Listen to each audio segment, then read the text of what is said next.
And hello, everyone, and welcome to the Copyright 2.0 show. My name is Jonathan Bailey, and I am from the website Plagiarism Today, which can be found at plagiarismtoday.com, and also username Plagiarism Today on Twitter, Facebook, and all the things. And joining me, as usual, a lawyer who is not here to provide legal advice, as I'm sure he'll remind you in just 1 second, the wonderful attorney, Evan Sherez. Evan, how are you doing? I'm doing all right, John. Yes, as always, I'm here to remind you that nothing I say can be or should be construed as legal advice. Don't be doing stupid. Well, although I do not recall giving that disclosure last week. So We have it in the intro, so hopefully everyone, most people listen to the recording, so it should be okay. We have it in the intro, so I think we're fine. This is repetition here. This is repetition. Mm-hmm. Yeah, but yeah, Evan, how have you been? What you been up to? Not too much. My company's preparing for a big show in Vegas, so I was helping out with that, and I've been just dying of heat here in the District of Columbia since it's been in the high 90s, and the humidity brings it up to the hundreds. And preparing for my sister's arrival. She'll be staying with me for a few days. We're going to do the touristy stuff here in the District of Columbia. How about you? How have you been?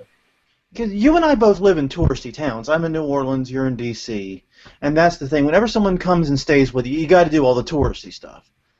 And as a local, on one hand, it's like, oh, I don't want to. But on the other hand, you're kind of excited to have an excuse to go do it all, you know? Exactly, yeah. As a local, no one wants to do the touristy stuff with you, and you still haven't done it. So that's the best part about having someone come and visit, especially someone you enjoy spending more than a few hours time with, because, in all likelihood, you're going to end up waiting in single lines. You get to go and do all the touristy stuff. So, there's this museum here in the district that they filled with just hundreds of those balls. They usually have in a McDonald's ball pit. Yeah. And I'm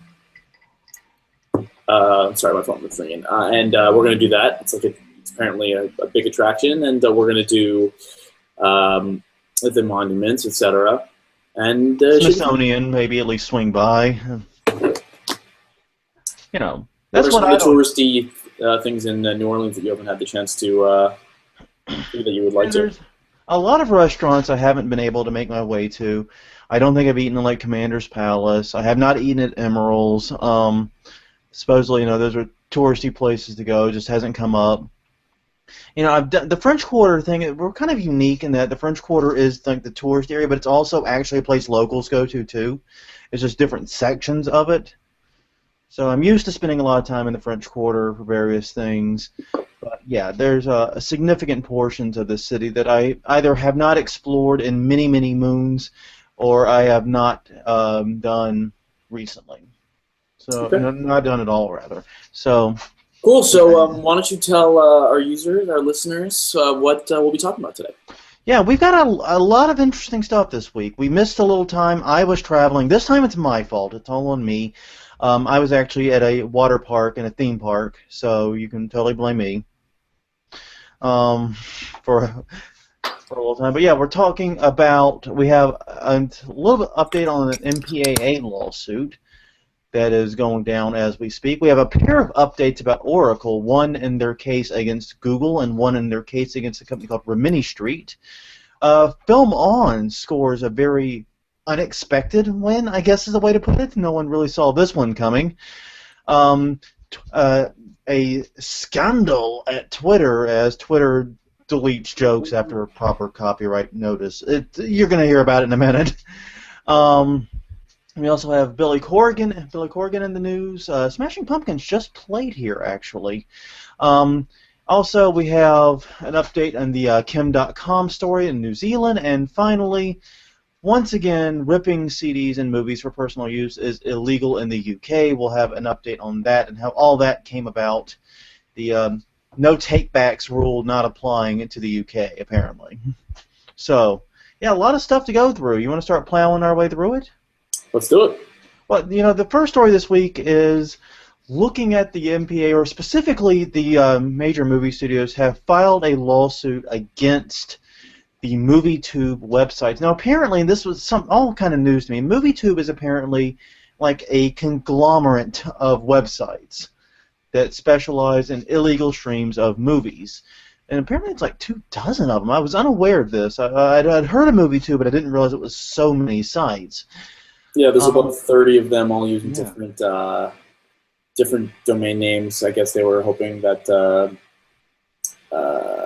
they were just diversifying. You know, I think some companies will you know, open 20 different salons, all with different names, so that if you don't like one, you go to their competitor. Maybe they were just trying to get all the piracy traffic. Yeah, well, it didn't work. They're all down now. Yeah. The outcome was the same for all of them. No matter what flavor of MovieTube you like, you're pretty much equally screwed right now, is the moral of the story. But yeah, they filed a lawsuit, and basically it was a mammoth lawsuit. But interestingly, as you might expect, they don't know who is operating these sites.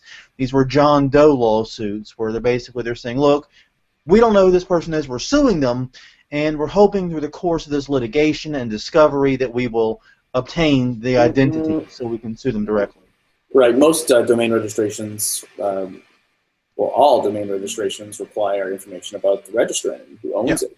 And in this case, we just had you know, fake information given, so the real identity of the owners is currently unknown. You know, hidden through all kinds of I guess fancy tech mechanisms that neither you and I quite understand. You know, probably the kind of stuff, you know, you see in the movies all the time. Oh, they're hiding their IP address, and you know. But I write a GUI in Visual Basic, dude. Yeah. So that actually is happening, and yeah. Well, and the idea is through this litigation you can get subpoenas, and then you can go after, you know, various providers and get information that way that maybe they were trying to keep hidden, but could not from other parties. Right, and you also just go for the domain names. You take them all over, and hopefully that, you know, does enough damage so that the individuals behind it have to start all over and regain popularity, et cetera, and the game of whack-a-mole will continue, or you know, maybe they can find their way to the identities of these individuals, but you know, that remains to be seen. That seems unlikely, given the fact that these sites have openly touted that they are outside the U.S. So it seems unlikely that would happen. But like you said, they also were targeting third parties, hoping to get injunctions against third parties that were in some way doing business with or interacting with these sites. Get them to cease doing said business, and that include domain registrars, advertisers, social networking companies, etc. Basically anyone in the U.S. that is, obviously without, you know, not deliberately, but is somehow aiding this site to prevent them from doing so. Cool. So I think it raises a couple of interesting jurisdictional questions. You know, you know, obviously they're not party to the current action, so I'm interested to see how they plan to go about this. I think the only interesting part about this case, or maybe from a legal perspective, is the whole issue of personal jurisdiction when it comes to unknown defendants. But you know, that's kind of solved here because they're really only looking for you know, jurisdiction over the actual the company that I guess is running these websites, and because, you know, they're regularly and systematically interacting with individuals in the state of New York, that shouldn't really be a problem. But once we figure out who these people are, if that does happen, I think the jurisdictional issues would be very, you know, interesting. And that raises the question, like I said, all these sites are down. They went down way before any injunction could be approved or disapproved or whatever. So they took the sites down seemingly voluntarily for whatever reason. So now the question raises, how much further is this litigation really going to go, you know? Because these companies, for example, that were aiding and abetting are no longer doing anything to aid these sites. These sites are gone.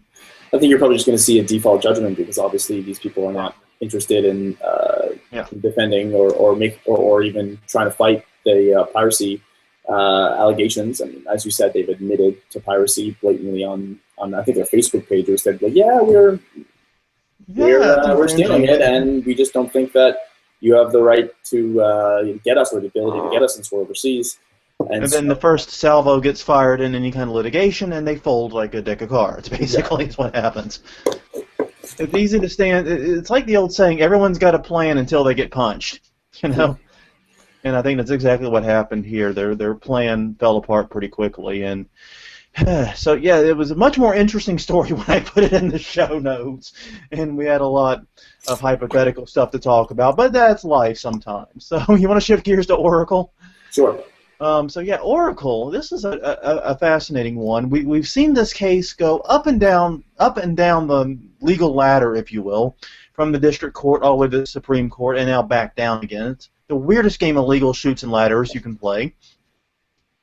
It's a lot more common than you might think. Yeah, I'm pretty sure it is. I'm actually very sure of that. But long and short of it is, Oracle accuses Google of violating copyrights and patents related to Java. Oracle owns Java. Google sort of did their Java clone thing in the Android operating system. Oracle said you can't do that. The lower court said, well, you know, the APIs that Google did use can't be copyrighted. Sorry, you know, your copyright claims are kind of thrown aside for the most part, pretty much exclusively. Oracle appealed, won on appeal. Google appealed to the Supreme Court. The Supreme Court, being, you know, the job everybody wants, said, nah, I don't feel like working on that one. And declined to hear the case, letting the appellate court ruling stand. So now we kick it back to the district court. But you know, that was 5 years ago Oracle filed that action.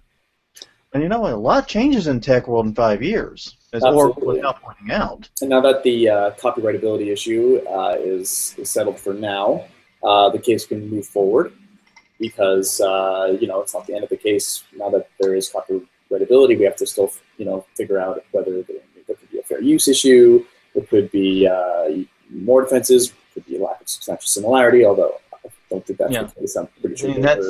That's an important point. Oracle is not just riding the damages train now. They still have more points they have to prove. Right. But you know, on the topic of the damages train, that's the point of this update.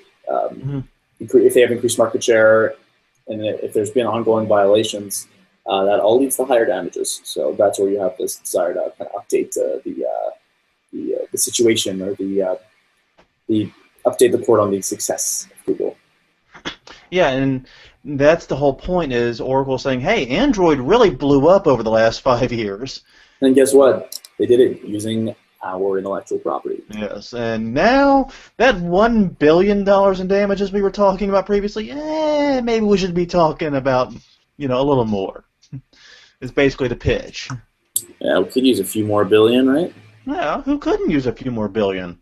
I could use a few more billion. Everyone could use a few more billion. But yeah, basically Oracle's making its argument that basically Android went from being sort of a second-tier player in the mobile operating system, which it really wasn't 5 years ago, but it definitely did blow up and see billions of more installs, you know, over the past 5 years. So yeah, it sold a lot of freaking phones, basically, is what it comes down to. And it definitely helped cement Google's, maybe I wouldn't go as far as Oracle and say dominance, but definitely Titan status in this field. I'm an Apple user, so I'm pretty in the dark when it comes to the dominance of the Android operating system. I've been a pretty loyal customer, so I haven't quite seen the Android evolve, at least, you know, from a personal. Well, I've got to say, I did buy. It's not an Android device, but I did recently purchase a Pebble smartwatch. So, been on that bender lately. Chose not to get an Apple Watch. It was just too expensive. Got a Pebble instead. It's working great for me.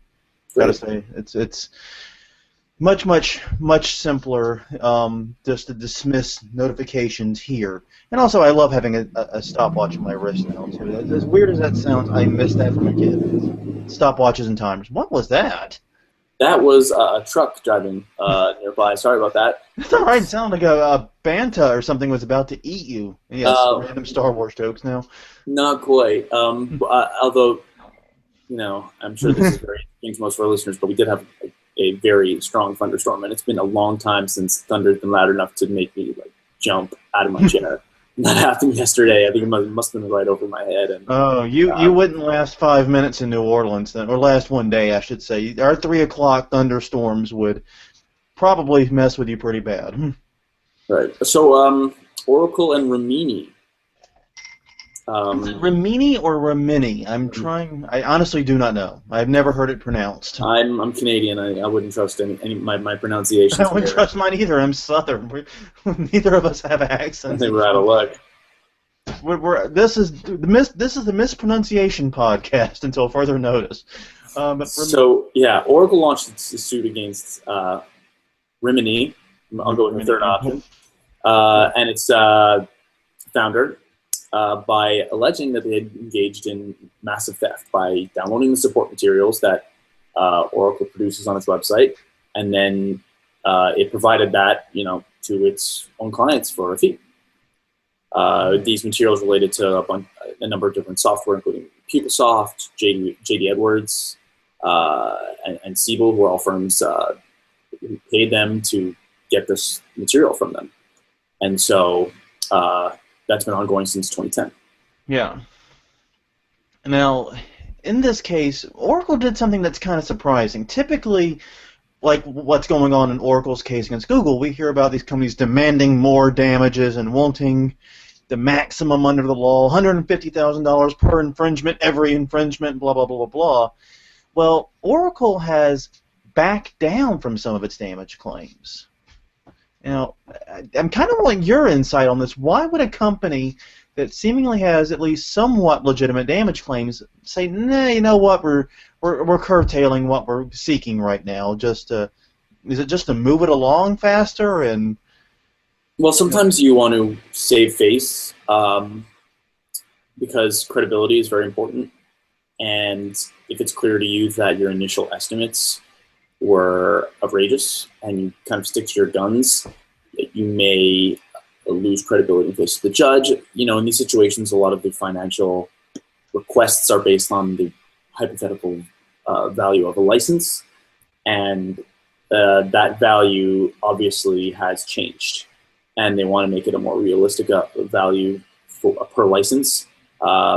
And maybe someone has uncovered how much they were actually licensing this material for, and it's much lower than what they initially said they were doing. So that's the type of situation in which I would expect a damages request to be reduced. And it's a pretty significant reduction. They went from like 210 million to something like 9 to 10 million. So 95% reduction, and mind you, 9 to 10 million is still a lot of money. I would still take 9 to 10 million in damages right now. Right. But not saying I wouldn't take it, and not saying that isn't a significant blow to Rimini Street, which is a smaller player in this and would possibly, I don't know their financials, but a lot of companies would be bankrupted by that. Just right. The same as. Well, you want to make a compelling argument for what the fair market value is of your intellectual property, and if I go to a judge and say that person A stole $100 worth of groceries and claim that it was $10,000 worth of groceries, I'm going to lose credibility in front of them. So it's really that simple. It reminds me of an old Ron White joke.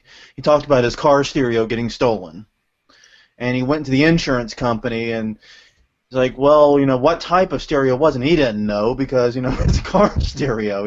It came with the car, and he said, he said, well, why do you need to know? He said, well, we need to know how much money to give you. And he's like, well, Mr. White, I don't think Rolex makes a car stereo.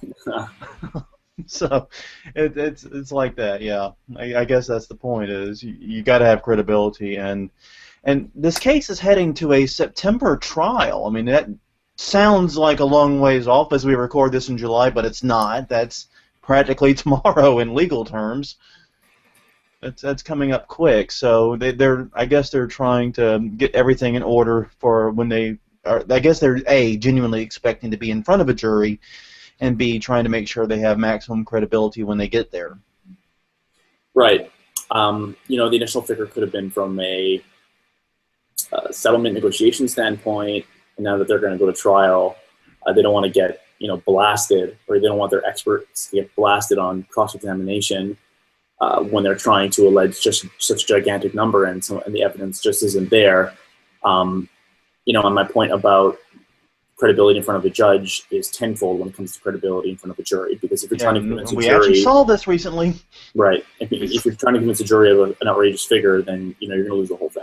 And So that's credibility in front of a jury, probably we should ask Robin Thicke about this. He might know a thing or two. He could give a lecture. so. Our next story has been called a groundbreaking and terrible decision by most copyright holders involving FilmOn, who I actually thought was dead and gone until I read this story and this decision. So, John, do you want to set the foundation here? Yeah, basically, we all remember to some degree Aereo, Yes. that little plucky TV streaming startup that had lots of tiny antennas and decided to capture over-the-air broadcast television and stream it over the internet to all the peoples who subscribed and paid like $9 a month or something like that. Pretty clever little idea. Supreme Court agreed it was clever, but also said it was copyright infringing and shut it down. Basically, the argument was that it looked like and behaved like a cable network, therefore it was a cable network. And you get a lot of that plain wisdom from the Supreme Court, sometimes, in their judgments, the walk like a duck type arguments.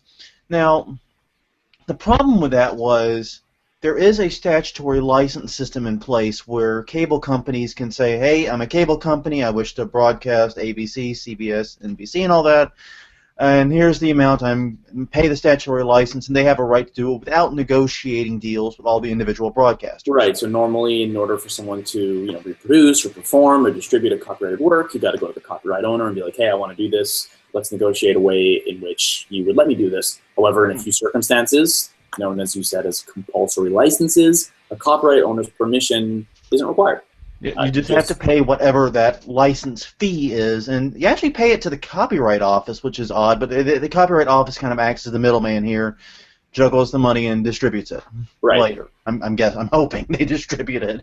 Maria Palente's going, mine, somewhere in Washington. So, as you mentioned, one of these situations in which compulsory licenses are available is for the rebroadcast of material by cable companies. Yes. So these fees are set by the government, and there's no direct negotiation. However, as you mentioned in the Aereo case and previously in FilmOn cases, these internet rebroadcast systems were not considered to be cable systems, so they weren't eligible for these licenses. Yeah. It was only the traditional cable companies, but this definition has been challenged, and it goes into the definitions of what a cable system is, which is terribly written, in my opinion. It's very, very obtuse. I can go ahead and read it for the listener if they want to hear what the government... However, I would advise sharp objects and hard desks be avoided for the next few seconds. So a cable system is, quote, a facility located in any state, territory, trust territory, or possession that in whole or in part receives signals transmitted or programs broadcast by one or more television broadcast stations licensed by the Federal Communications Commission and makes secondary transmissions of such signals or programs by wires, cables, microwave, or other communication channels to subscribing members of the public who pay for such a service. And it actually goes on, but... I'm sorry, I nodded off there. I heard something about microwaves. You heard correctly. Just confusing enough, but yeah. And the basic, what was interesting after Aereo was a lot of people noted, well, from an infringement standpoint, Aereo and similar companies are cable companies, basically. The Supreme Court ruled they're functionally cable companies, but the flip side was they didn't qualify under this as being a cable company for the purpose of having a compulsory license. Well, now we have a court, the U.S. District Judge George Wu, has ruled FilmOn actually should be treated like a traditional cable system and should qualify for those statutory licenses. And basically having undone a lot of legal wisdom in the run-up in both the FilmOn and Aereo cases. Well, of course, the plain language of the statute, which is always the first rule of interpretation. Look what the text says. He says that it plainly includes, the FilmOn system. And so he... it does say wires. It does. And so he made the decision and, of course, authorized a quick interlocutory appeal, which means that this particular issue will go straight to the Second Circuit because he knows of the importance of the ruling and its potentially large impact. And the Second Circuit, I do believe, did rule against Aereo in similar case, or was it the Yeah. Ninth Circuit that ruled against? I think both actually did because Aereo. We actually had a map going when Aereo was taking place of all the states and circuits involved in it. I think Ninth and Second both actually ruled against Aereo on this issue. Yep. So, yeah, So Aereo had a long run in many different courts there. So on this issue, actually, though, it was only this specific issue, though. we should see a Aereo, ruling about on this issue. I would say pretty quickly, and it'll probably be overturned. And I think the judge is actually expecting the ruling to be overturned. yeah, and the judge is not too confident when it's like ruling and interlocutory appeal at the same time. Usually there's you get a ruling, then we ask for the appeal, and then we're granted it. It's like, no, same time, just go for it. Godspeed. Take off. That's kind of, that in my experience is unusual. I don't know about yours, but for the judge to grant that at the same time he issues a ruling. I don't know if it necessarily speaks to confidence entirely. But he understands the importance at the very least, and that there's some likelihood that it will be overturned. At least there's some possibility. So, yeah, it's interesting and it's unusual, but as it stands right now, at least in that district, FilmOn qualifies as a cable provider for the purpose of obtaining a compulsory license, which could be a boon for companies like it. Now, that being said, cable providers typically negotiate better deals than the compulsory license. Mm-hmm. They typically come to the provider and say, okay, this is the compulsory license, but if you want us to carry your signal, we're going to need a better deal, Or we might find another provider, another broadcaster that's close enough. This is why a lot of like DirecTV and so forth, you oftentimes get the New York channels. Sometimes it's because they got better deals. I've never had it, so I can't really speak to. In some areas, if you have certain satellite providers, you might sometimes get out of area NBC, ABC affiliates. So yeah, we should see this court's decision rejected. I would say pretty quickly. The Second Circuit ruled against. I don't know if you remember Ivy. I don't know if I'm pronouncing. Yep, Ivy TV, and they were actually before Aereo, if I remember correctly. Exactly. And the court in that decision said that continued live retransmissions of copyrighted television programming over the internet without consent threatens to destabilize the entire industry. And so when that's the policy perspective of the court, they'll usually find a way, especially where interpretation of the statute is kind of the issue, they'll find a way to interpret it in a way that favors their policy. And that's one of the things that is always interesting about courts to me is there's kind of two ways courts reach verdicts. One is the way you would expect. They look at the law, they look at the evidence, they weigh them, and then they, reach the conclusion from there. And then there are times that they kind of work backwards. They know the conclusion they want, and they find reasons for it. That's true, and it's unfortunate in most cases, and I think this is just going to be a case of that, of conclusion first, and they're going to find a way to get there, just like they did in the Ivy case. So let's move on to my favorite story. The Twitter one. Yeah, it's both my favorite and my least favorite in the same breath because, this one got blown out. Very fascinating. So Twitter is deleting stolen jokes on copyright grounds using exactly the fashion which you would expect, which is the DMCA takedown system, which they have had for a long time. But it's normally used for embedded photos, stolen art, or links, or sometimes links to pirated materials too. They'll delete those as sort of an information location tool, which is also in the DMCA too. I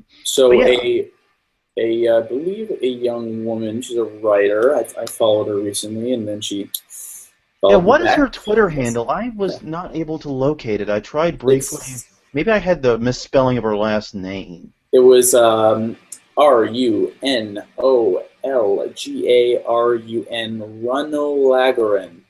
So Sorry about that. Yeah, no, it's just oh, there it is. I see it now. Run, oh, yeah, run, Olga, run. Oh Okay, I yeah. got her now. Yeah. Well, I feel a little silly. I'm like, run, Olga, run, Olga, run. Yes, that would be Run, it. Olga, run. That's that. Yeah, it's. Man. That's I funny. cannot fault you for that because when you're just looking at it without the spaces, yeah, it does indeed look exactly like you would So yeah, before the show, I was tweeting about this topic of copyright and Twitter, which of course are two of my favorite things, and the whole concept of short phrases and copyright. So her and I had a brief exchange on that, and I don't know, did we actually get into the fundamentals of this? Is that this woman tweeted a joke, which was something about whenever she sees. the Paraphrasing exact here. joke, and I can read it. Sure. Saw someone spill their high-end juice cleanse all over the sidewalk, and now she knows God is on her side. Is basically the joke. That's not the exact verbiage for some reasons, but that's the joke. Right. So she saw that 4 or 5 people stole her tweet verbatim. So she searched her tweet Yeah, and and saw these were that. not retweets or modified tweets or anything like that. It's just verbatim copy pasta new tweet. Exactly. So she went through Twitter's DMCA takedown system, and they took down the tweets, and this became a huge story. Obviously, someone reported it to the news, thinking that this wasn't right for one reason or another. And it's the story is blowing up right now. Yeah, and BuzzFeed, everyone's now talking about it. and And go ahead. and one thing to make clear is this is not a new Twitter policy per se. No. This is not Twitter deciding, you know what, we don't like plagiarized jokes. We're going to sick a bot on them or something to take them down. That's not what's happening, as you pointed out. This was all done through the DMCA, which has been around for longer than Twitter. And Right. this And yeah. I'm sure text tweets have been deleted before. Absolutely. Through the system, it just hasn't gotten traction in the media. But it definitely got me thinking about short phrases and Twitter and copyright. Now, short phrases are generally not copyrightable. If a short phrase is granted copyright, it's usually an extremely thin copyright, which means that you really have to copy it verbatim in order for there to be a violation of or a reproduction violation. Now, the rule behind short phrases and copyright and a lack of copyright is basically based on 2 different tenets of copyright law. The first being that, copyright just doesn't protect an idea, and the shorter the phrase, the more likely it is that it's not the expression of an idea or a particular expression, it's just the idea. The expression-idea dichotomy of copyright. Exactly. Wonderful pontification that gets so many dissertations in law school and various colleges dealing with these issues. And secondly is that, of course, you require a sufficient amount of creativity for something to be copyrighted, and some short phrases just aren't creative enough. Yeah. Nothing creative about them. And so I went and looked through a few cases I thought were interesting, maybe to give the listener on some perspective on what phrases are considered copyrightable or not.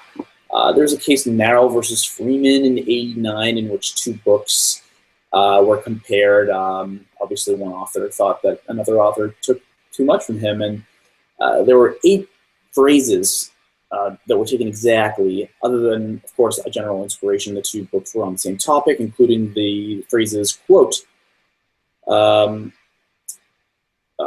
horse of gold seekers, I don't know what that means, but unquote, the river wound its way between muddy banks crawling with alligators.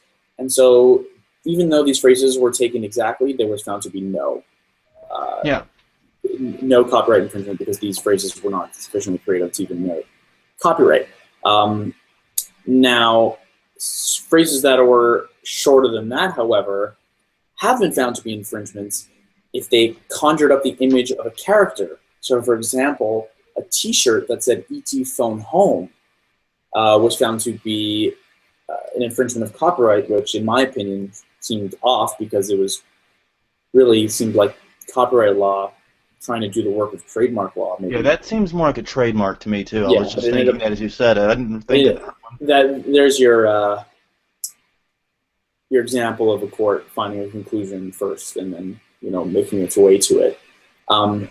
And then I just thought, after that, I just thought of my favorite short phrases. And so I'm going to give them to you one by one, John. And you're going to tell me whether you think they are entitled to copyright. And this isn't, you know, there's no yes or no answer here. Obviously, no right or wrong. Just spitballing here. Okay, here we go. Here's the first one. You ready? Okay. And I'm gonna give my best delivery here. Bond. James Bond. Seems like trademark to me. Well, I mean, it has to trademark. Well, then again, it's the character name too. I can see both sides of that one because you are discussing a specific character, and character is copyrightable. We've seen that many times over. Right, we're not saying that these items are on a T-shirt. Like in that ET phone case, I definitely thought it was really doing the work of trademark because you're getting actual physical product. That's just okay. And I would say, and I think this is going to come up in a lot, that possibly is copyrightable. But most uses are probably going to qualify as a fair use too, because of course, you know. Then you run into that whole issue too. So that's a separate ball of wax. So you're right. You know, we'll get to like, even if there is copyright in the short phrase, what's the real implication of that? In which the answer, you know, spoiler alert, is generally not much because there's so many different steps that would have to be, so many different hurdles that have to be overcome in order to actually stop someone from using them. But let me go on. So what about this one? Go ahead, make my day. Copyright. You know,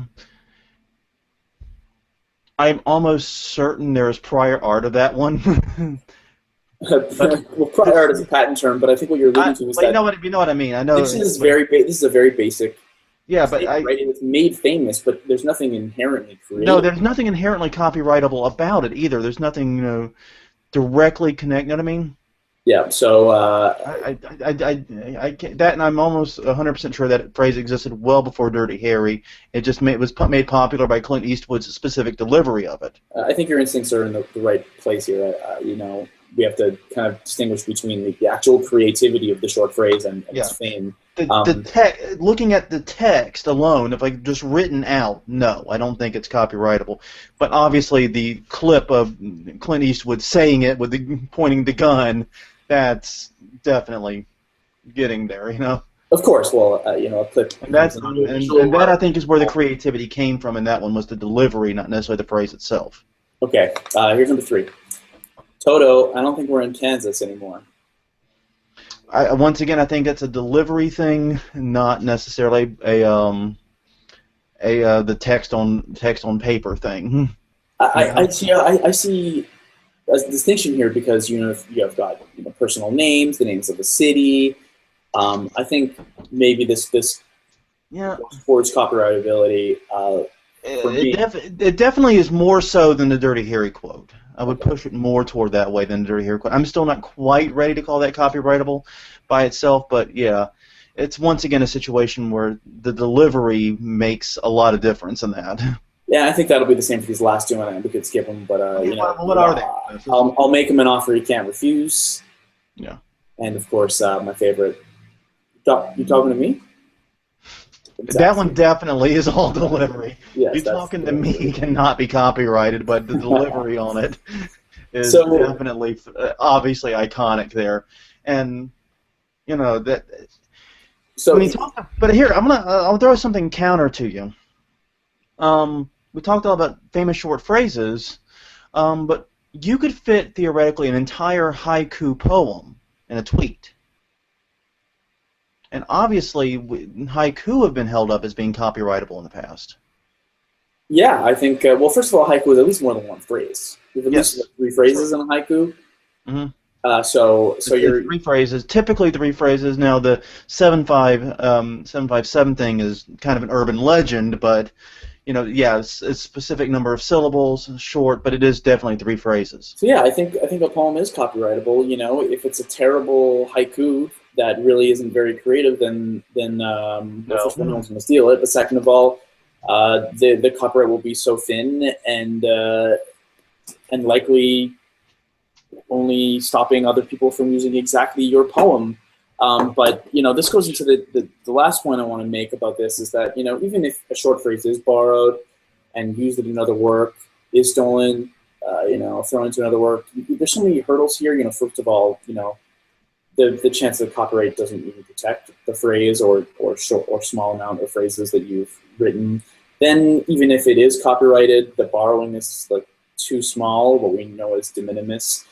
The law doesn't like to concern itself with trifles to even matter. And even if that's not the case, the two works may not be substantially similar. And then even if they are substantially similar, the borrowing could be excused by either fair use or parody, etc. So exactly, and and the thing about this story, getting back to the original story, that was so frustrating for me is there is a lot of very interesting questions here that we've been going over, and it seemed like when people were talking about it, people was talking more about this idea of Twitter clamping down on stolen jokes, which is totally not what's going on, and B, not the interesting part of this. The story went this way, the actual facts of the case, and the interesting part went this way, Yeah, that is not surprising to me. It is not, and I kind of blame, I don't know if this story here we have on The Verge, I don't know if I think the article is pretty well written, but I think the headline kind of led people astray with what was going on, either intentionally or unintentionally. Because it made it sound like Twitter was the one taking all this action when it was actually a DMCA notice from this freelance author. It is not a new policy. No, and that's just it. It's not like Twitter woke up and decided, we don't like plagiarized jokes, so we're just going to kill them all. And no, that's not what happened. This was a freelance author took down a handful of, not really that many, but a handful of tweets that had plagiarized her joke, and that's the end of it, It's interesting for a lot of hypotheticals, and as far as her joke, I think using the exact joke, certainly the exact verbiage, the exact, everything, is definitely pushing some copyright, is definitely not, is definitely probably, I would say, is almost certainly a copyright infringement, that's what I'm trying to say. But I could probably take that joke, rewrite it a million ways, and be perfectly fine. Absolutely fine. Exactly. It is super duper easy to rewrite that joke and retell it in 100 different ways and not be copyright infringing. You might still be a jerk who's a joke stealer, but you're not a copyright infringer. Yes. I'm not saying you're ethically okay, just legally okay, probably. It becomes closer to plagiarism than copyright. Exactly. At that point, you're dealing more with the ethical issues of plagiarism rather than the legal issues of copyright infringement. And this is plagiarism today. Yes, I deal with those issues, but now you're getting into a whole. When it comes with plagiarism and jokes, I try to hide as much as I can because it's not easy to hash all that out. Especially when you get like Carlos Mencia type controversies going on. Yeah. So John, we spoke quite a bit about the Marvin Gaye case over the past few episodes, and we both stated, or we agreed with the notion that this wasn't really a real big impact case, et cetera, et cetera. It was really more of a case of legal strategy. But maybe one of the things we overlooked was that, when we were discussing about impact, we were really maybe theorizing about legal impact. And when it comes to real-world impact, it's probably quite significant. And that brings us to the next story here about the writing credit. Yeah, we overlooked, I guess, the psychological impact, the fear that this would put into some people. And it seems to have happened to R&B, they call him a crooner in this article. There's no one that's just a musician or a singer, they're a crooner or a balladeer, or, you know what I mean? We've got to fancify already a very fancy job title. But anyways, musician Miguel. Miguel's song sounds a lot, his song Leaves sounds a lot like the Smashing Pumpkins' 1979. And so he wrote the song, and he stated, it kind of did remind me of 1979. I was a fan of them growing up, and I bought their albums, which is kind of reminding me of exactly what Thick said, without it without saying the words, yeah, it sounded like it. Instead of that, he said, inspired by them. Yeah. And so for him, he heard the similarity. It sank in, and this was all during the fiasco of the Marvin Gaye trial. And so he said, you know what? I'm going to give up some potential profit of this song. I'm going to call up the authors of the song and ask them. I'm going to be like, hey, I'm releasing this song, and I think it may sound a little bit too much like your song. You definitely want to make big inspirations. Listen to it. Do you want to write it? Okay. Yeah. And that's exactly what happened. Yeah, and we've seen other cases like this where musicians have released songs or been preparing to release songs and then kind of said at the last second, wait a minute, maybe we should, call in, so-and-so and give him a writing credit or, make sure he's cool with it. And, honestly, I don't know enough about Billy Corgan's reputation to know if he's a cool guy or if he's the type of guy that would, pound his chest over this. I really just don't know. Well, one of the he didn't want to take the risk. Unexpected things is what if someone passes and all of a sudden it's true. the heirs who don't have and the we same see this income. time and time again where heirs take a very different slant on the music than the original musician did. Like Ray Charles' heirs notoriously being very, very different with licensing his music and what he did in his life.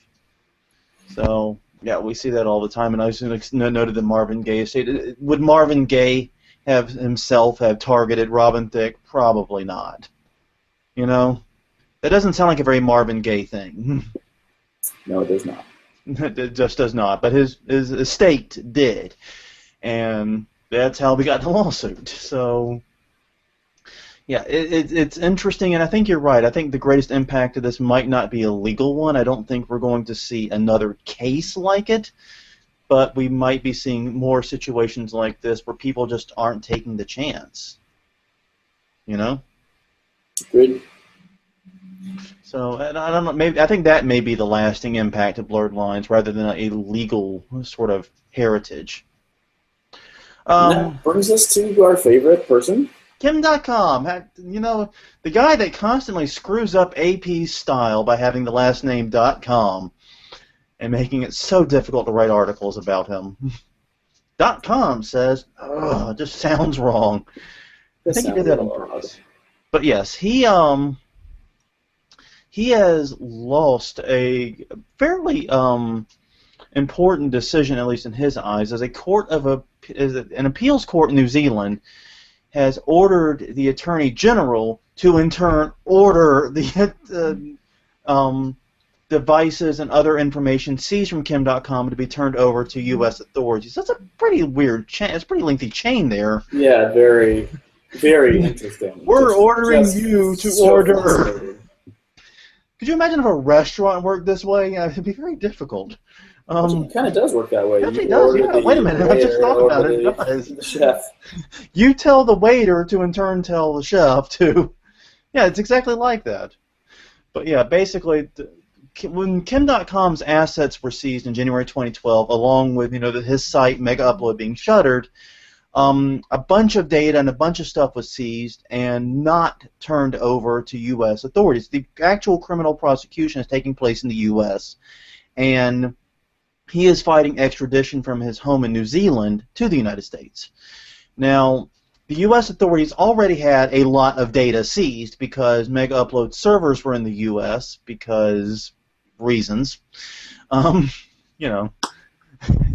don't fully understand his decisions to host so much in the United States. A lot of this action should have been pretty predictable. But I digress. He did, and so there was a lot of information already in the U.S., but there was also stuff seized from his house, personal servers and personal computers, that has been kind of in limbo, not able to really be turned over directly to U.S. authorities. Well, now, the appeals court is ordering at least, the bulk of that data to be turned over. So, And that will greatly help. The U.S. government seems to think that will greatly help them build their case against Kim Dotcom and further the cause of getting him extradited to the U.S. and convicting him in a criminal court, ultimately convicting him in a criminal court here. And right now, the next extradition hearing is scheduled, I think, for like October, sometime this fall. I don't remember when exactly it is, but it's already being rumored to be postponed yet again. For those playing along at home, it will probably have been over 4 years between his arrest before there's ever an extradition hearing to even consider the possibility of extraditing him to the U.S. Wheels of international justice turn extremely slowly. Very, very slowly. Oh, especially when everyone's fighting tooth and nail, and different jurisdictions. So, like you said, someone has to tell the waiter, to tell the chef to make it, and then you get that kind of a train. And that brings us to our last story, which is that ripping CDs and movies for personal use is now, or once again, illegal in the UK. Yeah, and we have something kind of similar to this in the United States, but it still surprised a lot of people when this happened in the UK.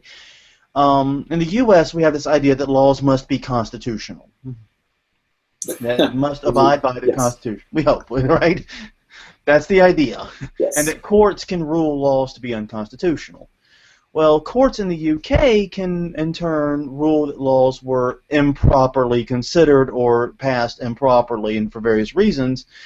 And a recent law which made it legal in the UK, which it seems very silly to me because no one has ever actually been prosecuted or sued for ripping a CD in the UK. Right, and the law was specifically written so that the individual has to have, first of all, they have to have lawfully acquired the content and doesn't distribute it to anyone else. And, if you buy something and you reproduce it just to watch it on your computer, you're fine. No one's ever going to find out. Well, first of all, no one's going to find out, but, going back to the initial concept of time shifting, where, if you were going to watch something on TV and record it on VHS, that wasn't a copyright infringement. I misheard you, yeah. In the U.S., we have time shifting and format shifting and these rules which let you do that.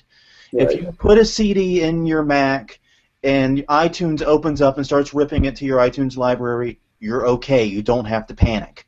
You're not breaking any laws. But unless you're in the UK, which apparently, at least technically, you are. But like I said, no one in the UK has actually been prosecuted or sued for this.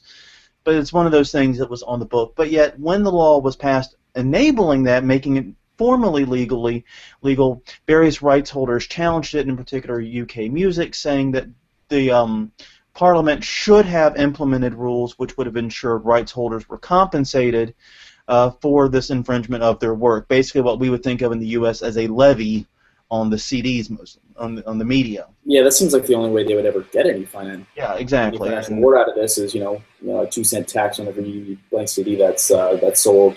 And I'm surprised there isn't already something like that. Yeah, there almost certainly is. I'm not aware of there being one, but almost certainly there has to be something, right?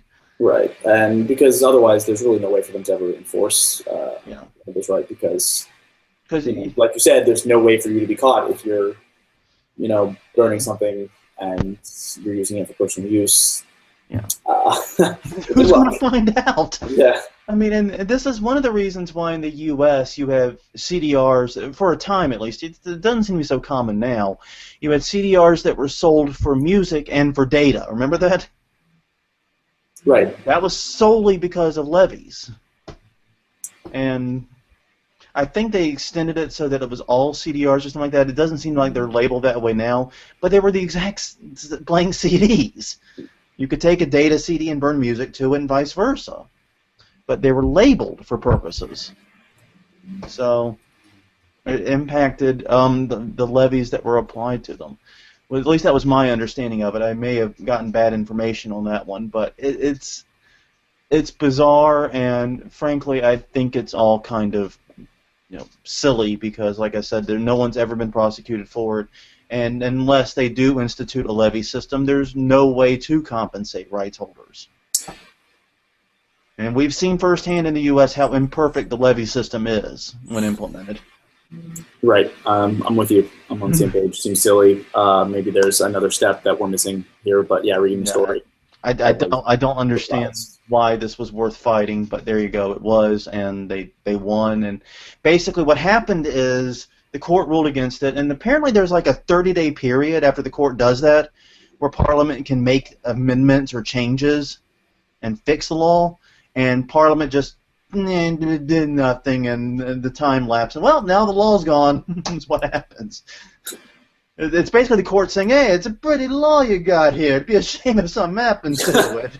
You know, like it got ruled null and void. It'd be a terrible thing, so you make these changes. Or well, speaking of short phrases that are probably copyrightable. There you go. There you go. What is that from? I don't remember. A pretty blank. It'd be a shame if something happened to it. I'm pretty sure that's. It would be. Hang on a second. I'm gonna see if I can find out while I've got 2 seconds here. It would be a shame if something happened to it. Okay. Know Your Meme claims it is. Oh, come on. It is. Okay, Know Your Meme has the history of the meme, but not necessarily what movie. It had to come from a movie, right? Could it possibly be just a popular trope, stock phrase? Popular trope, and now that became a meme. It could be. I don't know. If anyone knows, please let us know, because now it will, be absolute. Oh, okay, hang on a second. TV tropes. Save me, TV tropes. This was I'm actually on the TV tropes page right now, and they seem to think it's a stock phrase that's used by the mafia, and we've actually happened on a very interesting case study of short phrases and copyright. Yeah, and some of them are really just common stock phrases that are not eligible for copyright, that are just not creative enough, and just kind of represent a very simple idea, right? And I find it super amusing. The cited example of it is from Star Trek Deep Space Nine on TV tropes. This is like that. It's like the last place I expected them to cite that phrase from, and it's obviously slightly modified for Star Trek purposes, but it's the spirit of the phrase, I guess. All right, John. Well, it was a pleasure talking again these past 2 weeks. Hopefully, we'll have some more interesting stories. Oh yeah. Well, we've already got one that didn't make it this week. We've already got the update to the Happy Birthday case that we were unable to get in because. I look forward to reading that. Huh? I look forward to reading that. Yeah, we'll be talking about that one next week, I'm sure. Lots going on there. But in the meantime, once again, my name is Jonathan Bailey from the site Plagiarism Today, which is plagiarismday.com, and username plagiarismday to all the places. And Evan, you are? You find me at Evan Sherris on Twitter, which is normally actually down here, but I think I forgot to. Yeah, I forgot to, when my browser crashed before we did this, and I forgot to mention it or say it. Yeah, sorry. Don't worry about it. Anyways. At Evan Sherris, and shoot me an email, esherris@gmail.com, and we will. As John likes to say. See you guys next week. We'll be back on. I think all travel is done now, so we will be back next week and hopefully back on track with the weekly podcast soon. Take care. Talk to you soon. Take care.